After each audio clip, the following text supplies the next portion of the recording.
Alliance wants to have Yep. on Chen. How much farm does he get? But he's the one who, you know, secures you the lane in terms of having a better matchup because he can just recall you. It's a longer cooldown now, but still you can save a TP just from that. I hate being the stats person, but now that I have them opened already, whatever, Chen is sitting on a 70% win rate. 70. That's quite all right. But only Out of how many games? 14 games, which, yeah, that's not really a big sample size, but still 70% is quite a lot. Mostly, though, because of tier 1 teams like to play Chen, or at least did like to. Now, when we see this Chen here, it's interesting, though, because usually Vengeful is your position 5, right? You don't Yes. really love Vengeful on 4. Now, this opens up their draft a little bit differently, because this Vengeful can be the offlane as well. Chen can be a 4, but that's not where he really excels at. Like, you really like both of these heroes as your position 5. When Alliance had 33 on the team, they ran Chen as offlane as position well, 3. Yeah, something that they've been very successful with. I don't think that's a good idea here. I just feel that it could possibly be a core Venge. I don't mind it. I've seen some of the teams play it as an offlane. I've seen mid Venge, I've seen safe lane Venge. Having Storm Spirit in the team kind of locks it down. Maybe they're trying to bait Team Nigma into something with this earlier Storm Spirit pick, so everything's you know, opened up. They're just playing. They're just playing on Alliance to pressure the map very early on with this high reach potential. You have Storm Spirit zipping in. You have Chen recalling people. You have Nature's Prophet popping in and out of lanes. I like where they're going. This reminds me of all the Alliance quite a lot. Meanwhile, on Team Nigma, we have an Undying, and we talked about this Chen, how he was played on offlane for Alliance. Recently, Mind Control played the offlane Undying as well, so that's sort of a small flex possibility as well for Team Nigma. So my question is right now, you talk about the early pressure that Alliance is going to be able to get online. How do they actually manage to take that pressure and turn it into their win condition with what they have right now? Obviously, Strong lanes, these are the heroes with a lot of summons, something that Undying and Phoenix don't really deal with. And they want to pressure the towers, you know, get the control on side of Nigma's side of the map.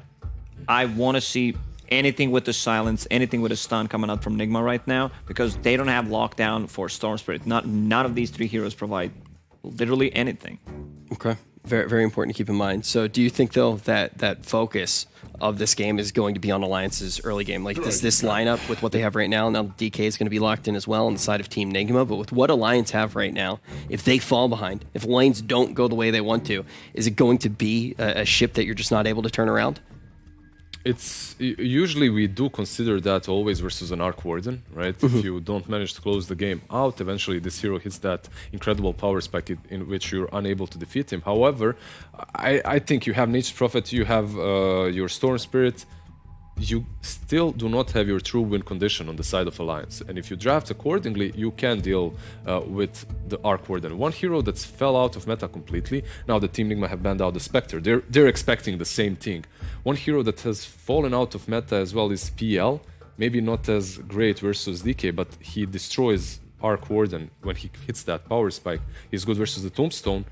He can dispel the fire spirits as well in the laning stage. That wouldn't be too horrible. I'm just not sure if they'll play it or not. Yeah, well, you know, PL, the Catman, has definitely not shined in this tournament at all. And when the stakes are as high as they are right now, Lacoste, you can't be kidding around.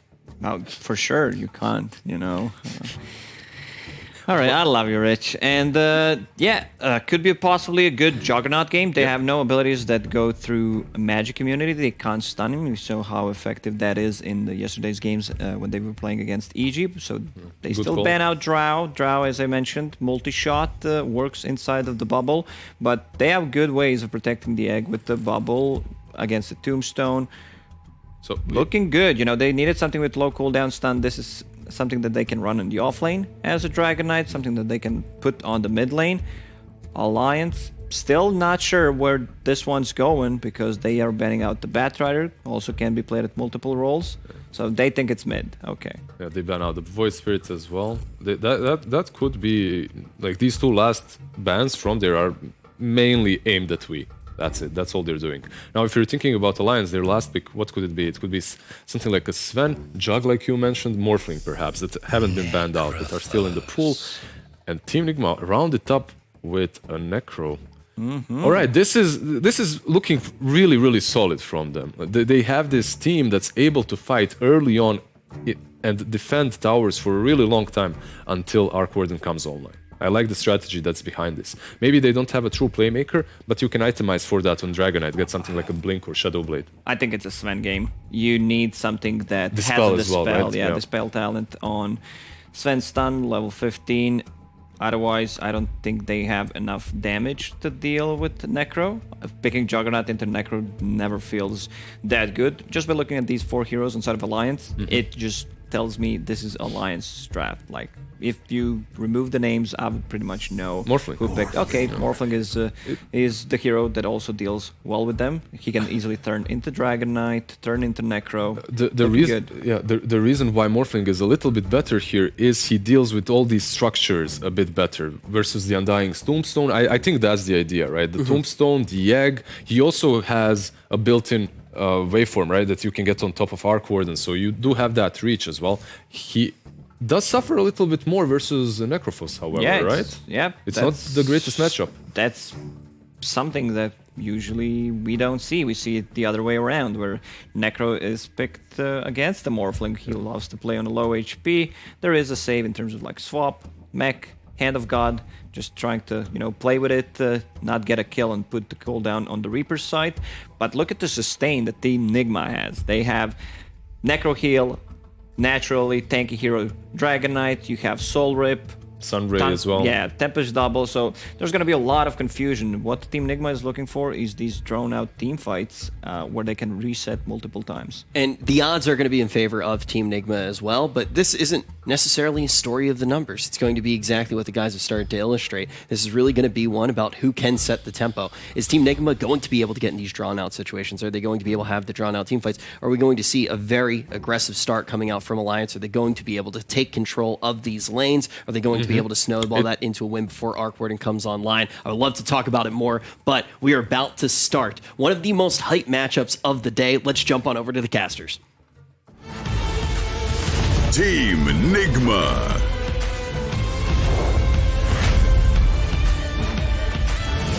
Alliance.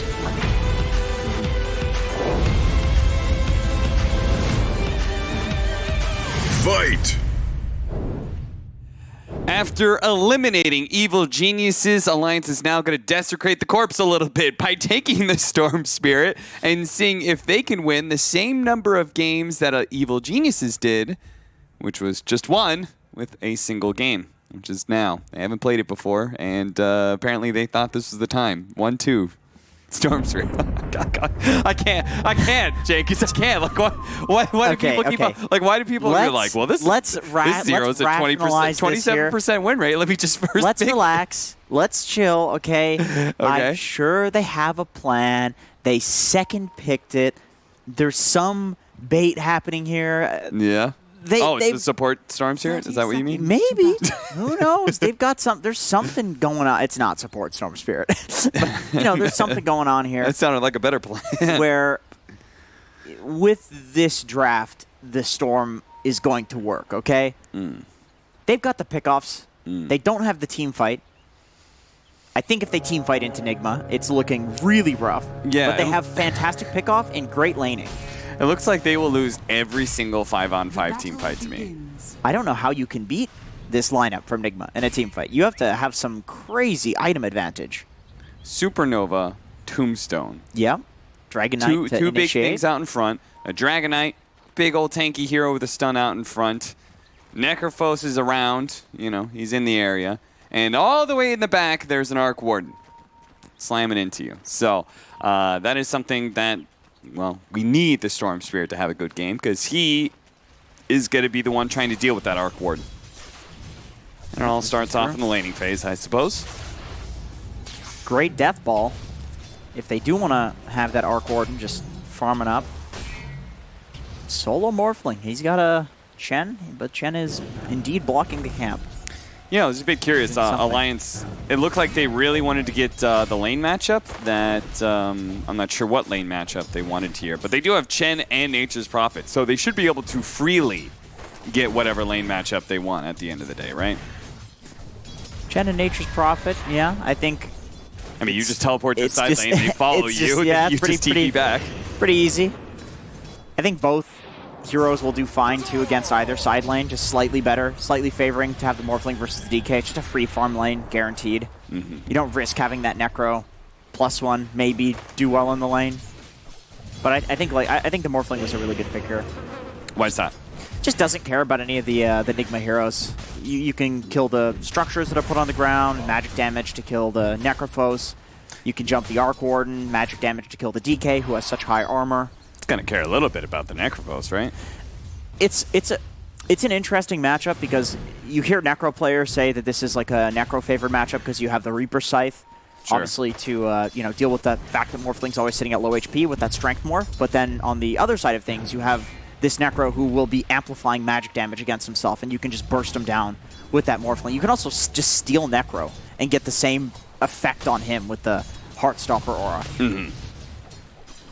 Quite a nice hero to steal. So in which case, we're likely going to be seeing this Necrophos at least build into a hood. I'd say bare minimum. Right? Certainly, yeah, 100%. Just in case the Morphling does go for that kind of shotgun build. Do you think he is going to go with the shotgun build, or more of a right-click sort of Scotty build, or what do you think? I think we'll probably see him go shotgun. I just feel like the magic damage is great in this game, and they have Nature's Prophet to go some sort of pseudo right-click build. Storm will probably go for some extra magic damage, but I think that's what they need on Alliance. Like I think they need this magic damage between these two heroes. There's just a lot of physical resistance on Nigma. Trying to interrupt the pull as much as possible. Looks like the Dragon Knight's doing really, really, really well. Yeah? They did not want the Morphling into the Necrophos, I presume. I think that's the bad matchup, right? So this is the matchup they're supposed to want. And it looks pretty bope. Yeah, it's an interesting one. I mean, what surprises me more is like how few last hits Morphling has. I mean, I should say. Maybe there's been some pulling that's going on that's bringing his last hits down. I doubt that we're seeing like Dragon Knight outtrade the Morphling or anything like that. Morph can never die here. I would imagine this is just not being able to deal with that easy camp pull. This is the problem with doing an aggro lane with a carry. It's like a carry usually has that easy camp to work with and a supporter's pulling it. But in the off lane... Oh, nice opportunity here from Limp. Pulls him back in, gets a decent amount of damage to Miracle, showing that he's got a little offense in this mostly defensive lane where Storm Spirit's just trying to live and hit creeps and get to level 6. It's true. The one nice thing about Storm, though, is that you do stand on the creeps a lot because you want to put your remnants down. Like, you're totally cool with just standing on the creep wave, and so Arc Warden can't really use his Q that effectively on you. He finally shows up, blocks him in with the Sprouts here. Armen's going to have to go straight up. Weehaw is down to fight this a little bit, but he's taking a lot of damage. The Soul Rip will heal him back up here, but being blocked so well by the tree. It's really well done by S4 right now, and Weehaw should be dying here. As they're going to say, one step ahead, no way. They barely missed out on the first blood here. And it looks like they may actually get second blood. Those Treant blocks. He is so good. S4. He used the same Treants to block the next guy. Yeah, that seriously. That is nuts. Sometimes you play this hero and it feels like he's got a stun between the Sprout and the Treant blocks. And there was no W ability on the Necro. He has no way to prevent that physical damage currently because he's only level 3. Yeah. Great timing. Gonna come in. Nico, baby, very, very slow damage. So as you were saying, Morphling doesn't really care about most of this. It's only the Reaper Scythe, which we don't have yet. Here's our first blood, which Nigma barely managed to snatch away from Alliance, who were just about to get that kill. Bottom lane back in the game where Lim picks up level 6 and immediately kills Miracle. Yeah, that's the most important kill that we've seen so far. I mean, this is the hero anytime there's an Arc Warden in the game. Nico, baby, ooh, that was a little close, but gets off the magic wand and Weehaw's dead. He has no TP for 40 seconds. Oh dear. Man. Dude, Necro is not a hero that likes to walk to lanes. He's one of the slowest heroes in the game. And he's a hero that needs levels, too. Like, he needs to have a lane. He wants his lane to go well, or he feels miserable, man. He feels awful. In under 60 seconds, S4 has gotten a kill in every single lane. In fact, they got the 2 kills bottom, helped get the kill mid, now kill stop. Man, he has completely stepped up in the recent series that he's played with the 5-man vac walls in the previous game that we saw. Yep.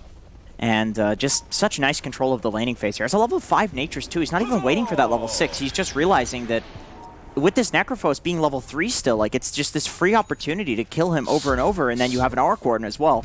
Like, what does Arc Warden do to get away from a Nature's Prophet? Hanskin's been left alone here in this bottom lane. They're going to pressure, though. They do have a Siege Wagon coming in. S4 is going to make sure to help out. And it is level 6, so everybody better watch out as those constant Wrath of Natures are going to be bouncing around the map.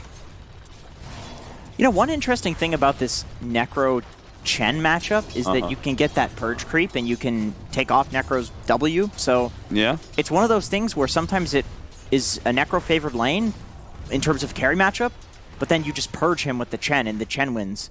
Like Chen and Enchantress, these two heroes in particular, like they change so many of these carry offlaner matchups. With that being said, the lanes have been very strange, so it's hard to call this like a straight, you know, carry offlaner matchup when you have a Morphling playing in the offlane. Sure, sure. Nice stack. Hey, he's got a very healthy stack here. Once again, the Treant surrounding RMN. RMN, he knows he's going to get blocked in. He's trying to work around it as best as possible, but he just can't. He just can't, damn it. I love how he does the full surround, too, with the trees. It's not just like putting them in front. He's also like attacking as well, like putting them back so that way they surround so that you can't even juke to the left or to the right. Very nice micro from S4. Mind Control finally gets his level 6. So we may see them start pressuring some towers. Nico's got to get some space here, though. He is not enjoying being up here. It's not really the heroes that are the problem. It's the fact that he's just playing in the offlane. Like, this is not something a Morphling is particularly used to. They're going to pull a limp behind Weehaw. Clever move here from FNG that sets up a pretty easy kill. Even the Wrath of Nature just ensuring it. Nico, baby, wanted the last hit because he's probably feeling a little poor right now. Doesn't get it, though. Limp continues to extend a bit of a lead here. Long jump in. Just snatch away that Arcane Rune. Pulls in Miracle. They're going to manage to get this kill. And Limp, well, he's running a little bit low on mana here, so very likely to be run down. They do manage to kill the Tombstone, and S4 is getting out. So it's going to be a 2-for-1 trade-off. 4 heroes mid from Nigma, though. They kind of need to get some pressure off of this. I think they're probably going to pop the DK for him for this ulti. Make this 4-man rotation actually worth something. That Venge Illusion pulling the creep wave off the tower, so Mind Control is going to have to take some tower hits. And the Storm Spirit will be back soon. I'm going to TP in Venge into the tier 2 mid, and Storm Spirit's going to run out because he TP'd into mid lane earlier. S4 protecting himself there against the Spark Wraith with the Treants. God, his micro has been on point this game. That's one of the places where you can make a huge impact on this hero. A huge difference in terms of gameplay. Big skill cap on that, as well as like where you TP. I think he's always been in the right place at the right time, too. He's been active in basically every single gank. Yeah, certainly. And he has been rewarded thus, being top net worth by a pretty decent margin, and his cores are beginning to eclipse the cores on the side of Nigma. So this is, all things are going very, very well for Alliance in this first 10 minutes of the game, but that is before we get that big team fight that we're talking about earlier on from Nigma. They just have this insane 5-man presence everywhere. This is true, but the thing looking at the draft that concerned me was, for Nigma, I should say, is Alliance have these incredibly strong lanes. They can make these rotations, especially with the Chen pulling into the aggro lane. I think that was extremely smart that they did that with the Chen. And they have the items. They have items that I think, if they have a lead, they'll deal with the team fight of Nigma. Limp just will not leave Miracle alone when it comes to these power runes, and again, they bring him down. Again, Limp is out of mana and may actually be run down here by Nigma. Swap back here, a little bit more damage. They do manage to get that kill. Supernova's up, but he can't get it off. He gets stunned up and brought down. The Tombstone is going to play havoc here to the rest of Alliance, though, as they are stuck inside of that. Do they have a stun? They do. Dragon Tail will stop FNG from being able to TP out. That'll be 4 dead on the side of Alliance. So it looks like this time around, Miracle's like, boys, back me up on this one, because it's beginning to be a bit of a pattern that Alliance have cemented.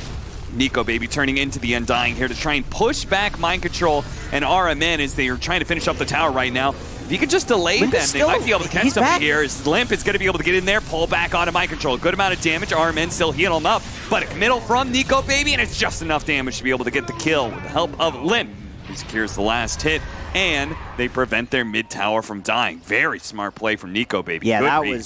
that was really nice. Just delaying for Limp to respawn. At this time in the game, you have to be careful about those early respawns, especially when there are towers still alive. Man, look at this double wave. How does this even happen? Where did This this is come from? entirely from FNG.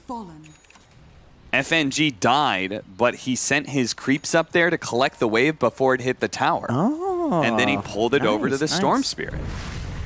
They have two That is supports. some baller support play right They there. have two supports that can basically keep playing while they're dead. You got the Venge Illusion, you got the Chen creeps. Trying to get their last hit on the tower. You see from S4 went for the deny, but they're forced away. Nigma will secure the first or second tier 1 tower of the game. We've seen this in a few other games where the gold lead is relatively close. We saw Alliance do extremely well at the start of this early game, Yep. at the end of the laning phase and in the laning phase, but you have this tower advantage.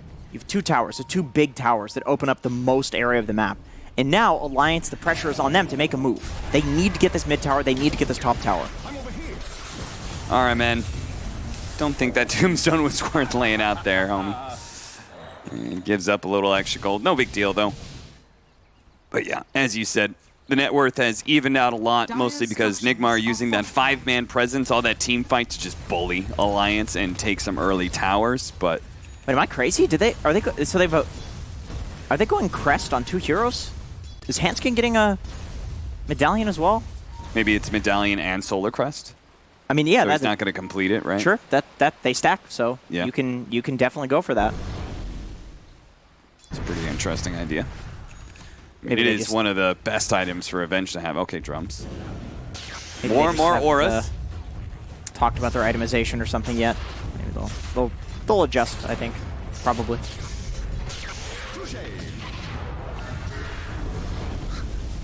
Not trying to catch FNG. Instead, catching the neutral creeps.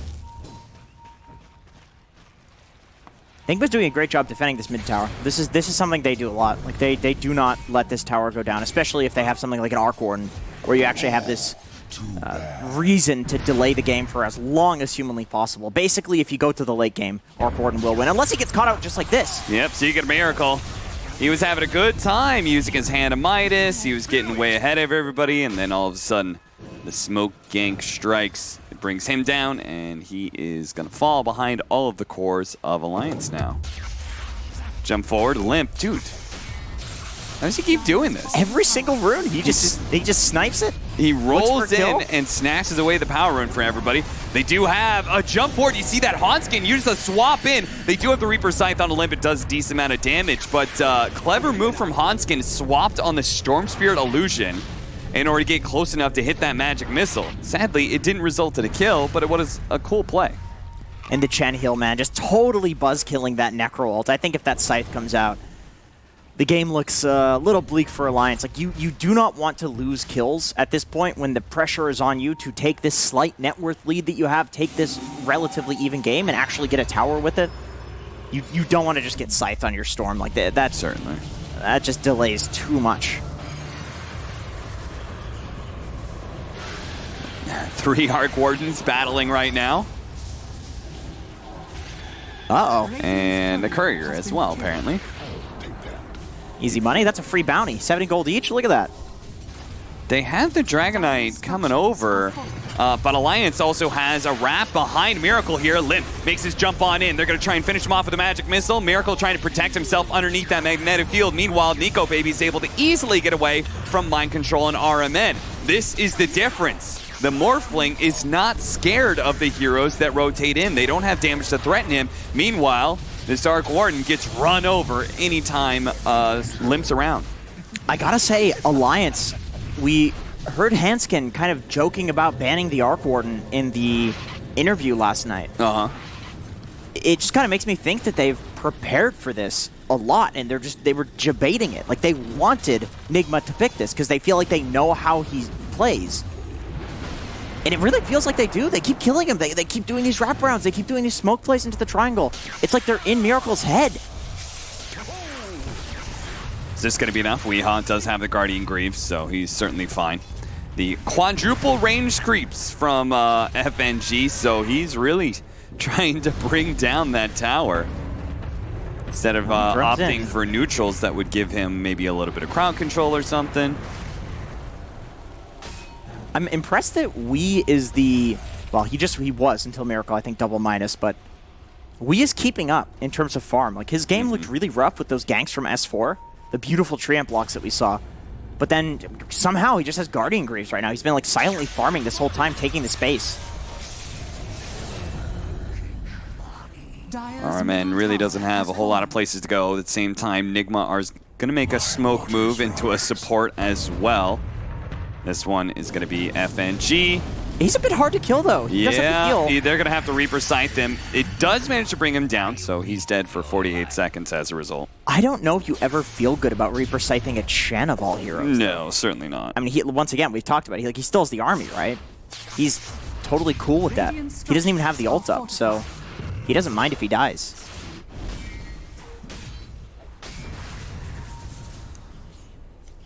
So you think this is where the Storm Spirit confidence came from Alliance? They said, okay, we know what Nigma's going to be doing. The best hero to play against, this style is just going to be the Storm Spirit. Allow Nim to be able to have that mobility, get on top of Miracle every single time. Maybe Storm has some mana issues. Maybe Storm doesn't do the best damage that we've seen from all of the spirits, but he is certainly the best backline jumping spirit that there is. Yeah. Like, you cannot just slink away on an Arc Warden against a Storm. If you somehow get away, you force yourself away, he keeps chasing. If Storm is on you, it's either you or him. Mortal Kombat. And that's exactly what you want against an Arc Warden. That's exactly what you want from Limp.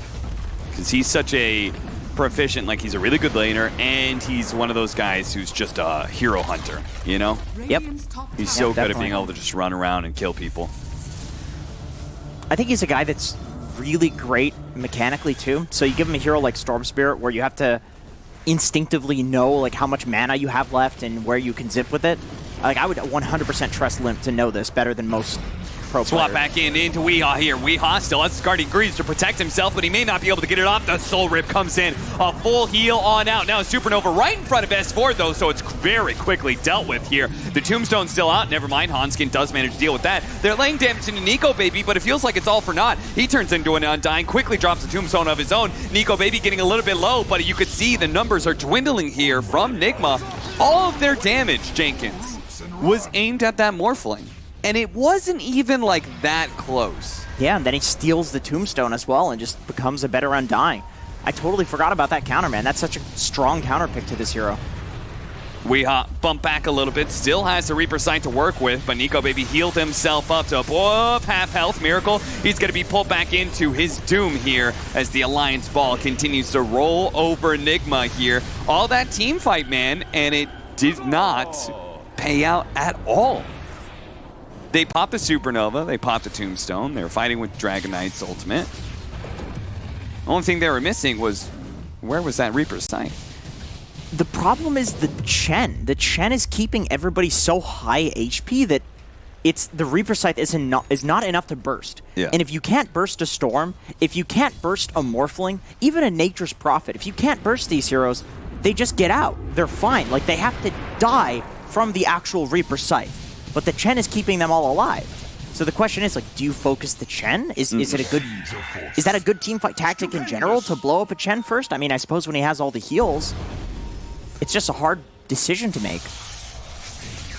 Orchid with the extra damage there. GH will die, and Limp, He's totally still on got his the own. mana to work with. Yeah, he's calling for teleportation. It's going to be Mind Control TPing in. He heals himself up as much as possible. Mind Control's now here with a stun, but Nico Baby, he's going to join him. Turns into a Dragon Knight. Immediately Dragon Tails up the Dragon Knight himself and takes him down. Now they can keep hunting underneath the tower. RMN and Weehaw, they're just going to be hiding here. They spot him with a Sprout, but they don't get the swap off in time.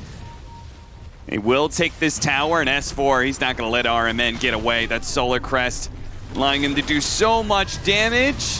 And there it is, Nico baby. Waveforms on in, finishes off the kill. They get the Tombstone Gold as well as the tower bounty. Man, look at those odds. That's just for map 1 too. Looks like somebody's probably making a hefty dollar off of this one. Yeah. This is... I would disagree with those odds slightly, but I would say Nigma was favored in this series going into it. Yeah, Just, 100%. I mean, they just slaughtered EG, right? Like, it was EG, right? Who did they just play? They played Liquid, right? It was so late. I was 21 to 9, 5,000 my net mind. worth lead. We're gonna just go over that real quickly. I think it was Liquid. Yeah, because Alliance beat EG, right? Last night Oh, we were Alliance passing that. You're right. Yeah. I had me doubting myself. My whole intro was about that. It was a long day God yesterday, damn it. man. Let me tell you. A 5-man smoke up. And here we go. Weehaw. They're going to lead off. Oh, he's already morphed into strength. That's not good. If they can get off the Reaper site to be okay, but he's been orking it up. The Necrophos doesn't manage to get anything off. There's the Reaper sight, but they need to be able to slow down these heroes. Alliance just on the run. The Reaper sight finally does catch. It gains hold and grabs S4 and brings him down to the grave. 70 seconds for him. All of that, though, for a single kill. I mean, at least it was a victory last time. That same fight went very poorly for Nigma. I would love to see how much the Undying amplification helped the Scythe there. I would imagine it helped quite a bit. Like, it looked like S4 wasn't within Scythe range for a level 2 Scythe, but because of the Undying amplifying that by, like, what, 30% at this point? I mean, that's enough to... Maybe he could have actually scythed people in these previous fights with the Undying amplification helping out and actually killing people from, like, above 60%. Sure. It seemed like a lot of damage that he just took there.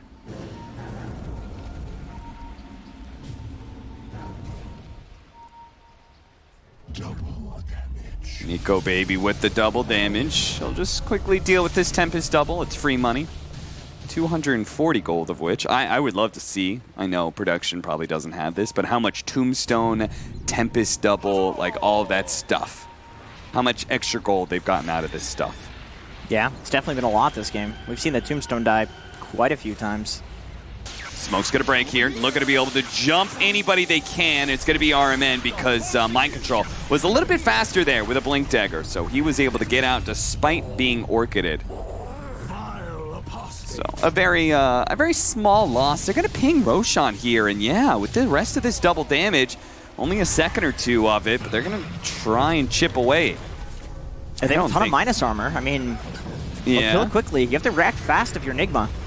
They're going to be able to jump on FNG really quickly. This heal has been very problematic for them, but they couldn't actually get him. Swap back there from Hanskin keeps him alive, and he's even keeping himself alive a little bit with the stick, but eventually he does die. FNG grabbing a Centaur here, trying to get into position to get a stun off somewhere. Does manage to get a 2-man stun while Limp enters back into the team fight. Straight on to Miracle here. Miracle's a little bit low with the Orchid. He does manage to finish him off. The Supernova is going to explode. Getting the stun on the Limp. Limp is going to be Reaper Scythe as well. Not quite enough damage to finish off the kill, but he gets it in the end. Now, Nico Baby going straight for GH as he's currently meteor hammering over the top of the Tombstone.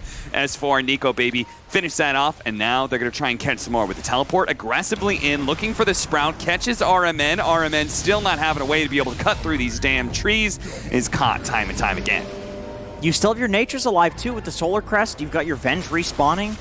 You have all the minus armor in the world to finish this Roche. Do you go for the steal? And that's why GH is going for the steal. Yeah. Sunray gives him the vision, sees it's low, and then Nico Baby's not hitting it because he wants GH to be wrong about his timing when he dives in, and he is. He's already committed it, does the Meteor Hammer. Okay, can't jump in any longer unless Mind Control tries to grab it. Mind Control is stunned up. Dragon Tail on him, but Roshan's not dying fast enough. He gets it! Mind Control grabs the Aegis, and he slowly waddles away with it. He'll eventually fall over, but Alliance... He's got a blink. Can they commit for him? Just no, kidding. Wave of Terror over the top, prevents the blink. Nico Baby goes right into this jungle area. Weehaw fighting back with Mind Control here. Nico Baby's in pretty deep, trying to go for GH on the Phoenix, turns his damage onto Mind Control. So much damage there. The Guardian Grease, the Soul Rip, so many heals coming out from Nigma, trying to keep everybody alive. The Orc got a little bit more damage, and GH does finally go down. Hanskin looking for the swapped back, couldn't quite get the animation off, so he will back away, as will the rest of Alliance. I can't believe Alliance baited it for so long and still Mind Control's able to get it. They just couldn't finish off the Roche in the stolen DK stun from the Morphling onto Mind Control. Man, that is a timing that you do not want to miss as Alliance. I mean, of course, you still have this 6k gold lead, but imagine how crazy Limp could go in the next fight with an Aegis on top of this. Oh, yeah. The man's been going bananas with one life. You give him Yeah. the second one. Like, Miracle's just dead every time. He's got an Aegis to work with. He's got nothing to fear. Oh, gets him. no. Tempest double kills 700. S4 for 700 gold. How is he worth that much? What streak did he have? It doesn't say he claimed a streak, so... But I have to assume there's no way. There's gotta be a streak. Yeah. Maybe it's like the clone killed him, so there's some weird interaction there. But Yeah. either way, it's a solo kill, so you always see a lot more gold for that. And That's true. I believe he gets the experience for that, right? Because it's shared between the clone and the main hero. Mind Control, gonna be Dragon-tailed up here.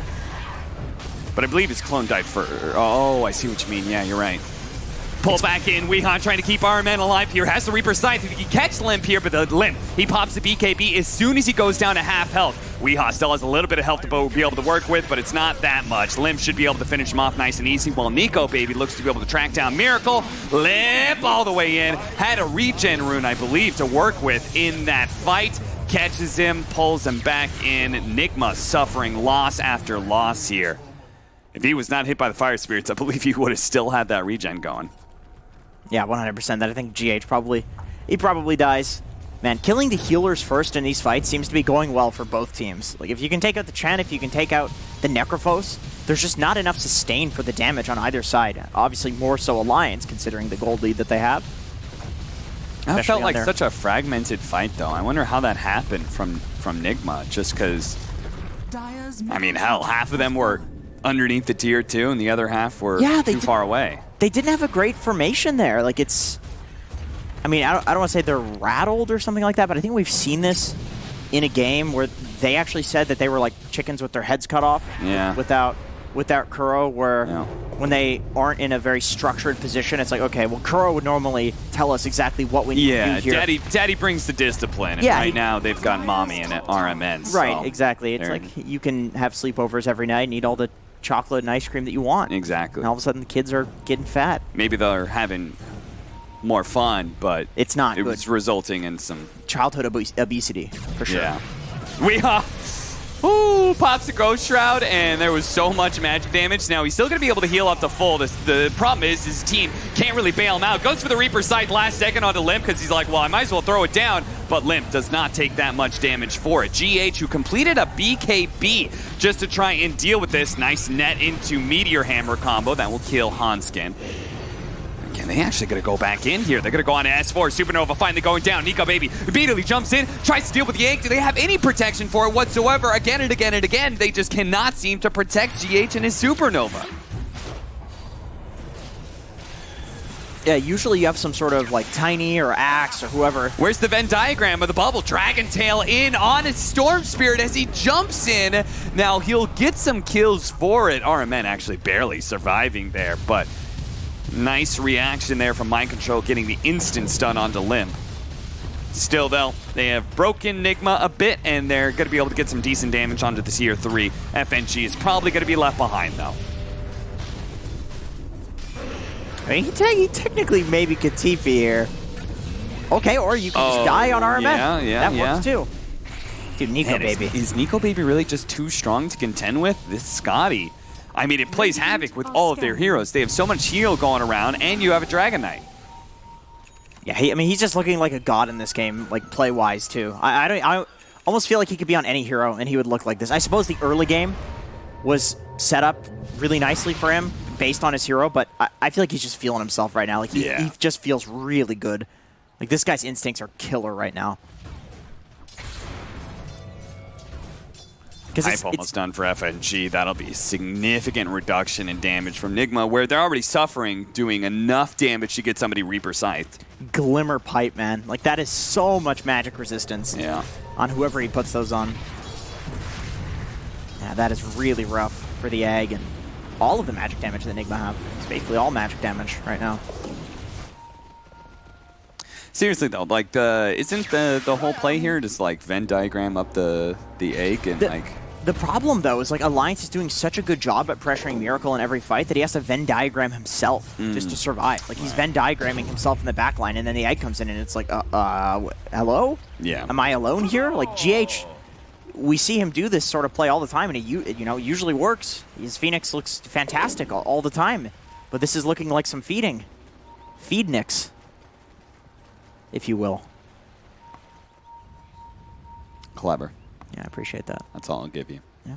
Paladin Sword picked up for the Necrophos. That's a significant upgrade, no doubt. But is it an upgrade that will save anybody here? BKB immediately goes off from GH. He has a BKB. Yeah. I like that. He's a golden fiery bird. They're going to try and play around this ward they have on the high ground here. Sunray going out. Trying to burn out some heroes with a Tombstone on the high ground. I think Alliance are realizing this fight's going to be a little bit tough, especially with the Egg on the high ground, underneath the magnetic field. Nico Beam still going for it, and he does manage to take it down. Him and Lim combine forces to be able to take down both the supports nice and quick. Hanskin does die in the meantime, but Lim is bouncing back in, going for the Dragon Knight right now. The counter Tombstone is doing so much work on the low ground. My Control is trying to deal with it. He finally does manage to get it, but still, it is doing too much work. Now Lim and Nico Baby inside of the field, going for Miracle, knocks him up to the high ground. The high ground misses, will not... Okay, never mind. No, they got him.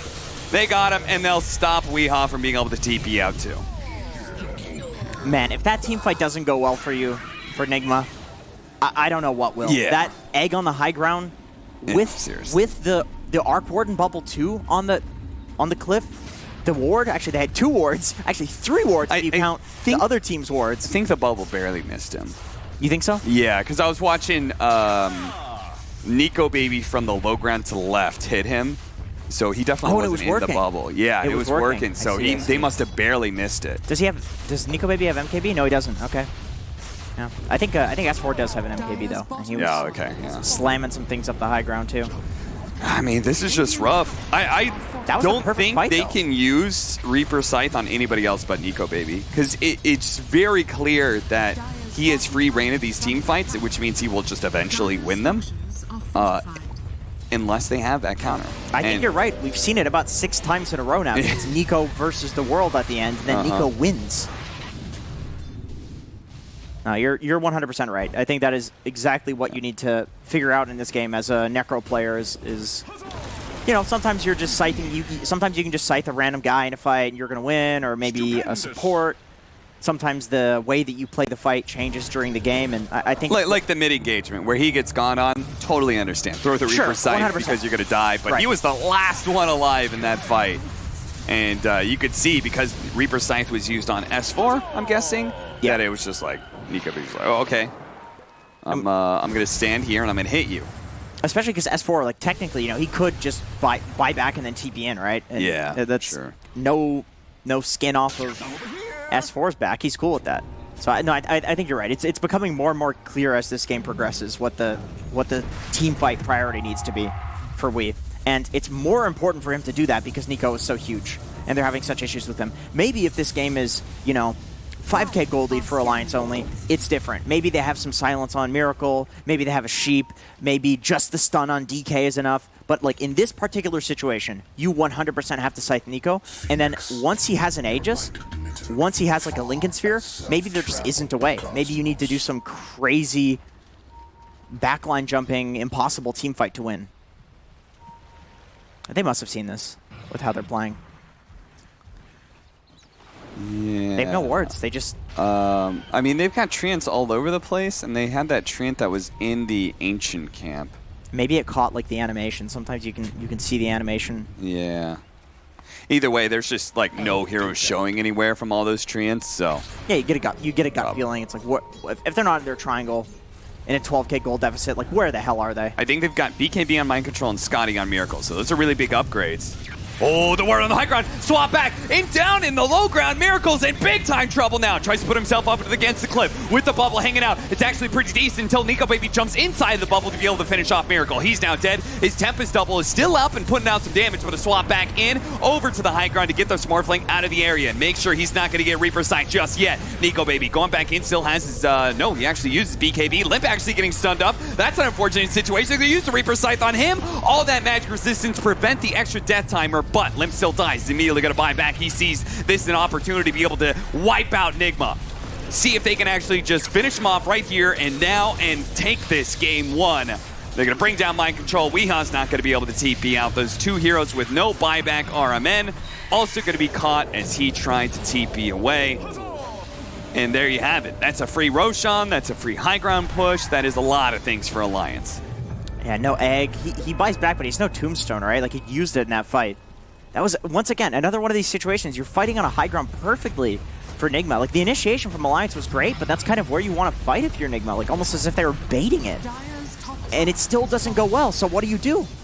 Oh, they're going to go straight to your force. Force everything out of them. Again, Nico Baby with those killer instincts that doesn't apply just to heroes, that applies to closing out the game as well. Goes to the back lines, hits GH with the stun, turns into an Undying real quickly, DKs them up before he gets the kill onto the Phoenix. Meanwhile, Weeha's just being kited around while the rest of the team focuses on the tier 4s. Throne is exposed, BKB is up on Nico Baby, jumps to the other side of things and completely ignores Miracle. Miracle gets out the magnetic field, trying to protect this throne, and it's very difficult to get inside of it. So Nico Baby, he's going to have a hard time with this. Jumps to the other side, but you can still see it. The bubble perfectly matches the throne AoE, and they're just wasting all of their time. Finally, the magnetic fields are down. They're going to focus on the throne. They should be able to finish up, and one more, a little bit more. They're jumping back and forth, trying to finish it off. The stun goes off on the Morphling. They might actually be able to hold this a little bit longer. FNG S4 with the second life. He's swinging on the magnetic field. It's going to run out eventually, but the Supernova, it explodes on him. Another buyback. Nico Baby, he has to go for it. It's all him, all the diebacks. He needs a little bit more than their magnetic field. They've got a second one coming up too. He's stunned up. They make just a full dieback.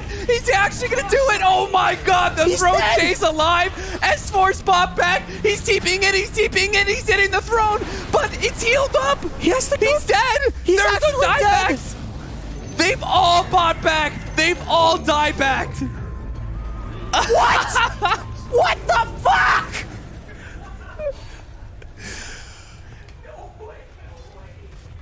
What happened? Alliance? You... Look at my control. Oh. Got him. Oh, no. They should... And the game will continue. If they lose this, they should just lose the whole series. I feel like I don't know how you come back from that. Great job by Miracle. Keeping up those bubbles. Okay, you've got 70 seconds. Nigma cannot end the game. I don't think they can end the game. Or they're going to end up in some really weird trying to hit the Ancient while also getting attacked by a bunch of supports. I mean, maybe they're going to go for it. They're making this rapid move from tier 2. Let's see if they hit the tier 3 and immediately go for tier 4s. They are. Okay. The glyph goes down before they even hit tier 4 categories, so this is not bad, but still 15 seconds for the Storm Spirit. This is going to be a close call. Everyone inside the bubble to increase that attack speed. Lay out the Tombstone nice and early. They're going to turn around and see if they can deal with FNG, who's trying to cut the wave right now. The range creep, he's actually trying to grab the rest of the creeps and take them out, but his tier 4 is already down. Going for the throne. They do have the Meteor Hand with a little extra damage. Storm Spirit's coming back up, but they don't have a way to protect the Ancient. They don't have that same kind of bubble. This is going to be Miracle, and the boys taking it for Nigma. Oh my god. Oh, never say die, Jenkins. God damn.